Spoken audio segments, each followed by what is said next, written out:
ချစ်ရပါတော့အင်္ဂါလေးနဲ့အမျိုးသမီးငယ်ကိုယ့်ရဲ့အတွေ့တွေကိုယ့်ရဲ့အချစ်ကိုယ့်ရဲ့နှလုံးသားကိုယ့်ရဲ့အရာရာပိုင်ဆိုးထားတဲ့သူလေးညှို့ချက်ပြင်းတဲ့မြဝင်းတစုံပိုင်ဆိုင်ထားသလိုအပြုံးချူချူလေးနဲ့ချစ်စရာကောင်းတဲ့အင်္ဂါသမီးလေးဟာကျွန်တော်ရဲ့အသေးသက်လေးပေါ့အပြုံးမူလေးတွေကချစ်စရာကောင်းတယ်ဆိုပေမဲ့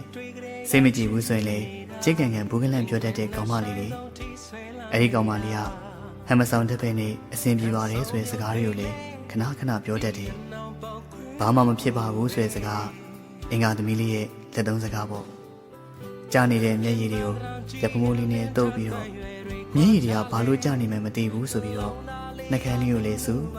တူနဲ့ပြောတတ်သေးတယ်။အဲဒီကောင်မလေးကတခါတလေကြားရင်နားလေရခက်တယ်ဆိုပေမဲ့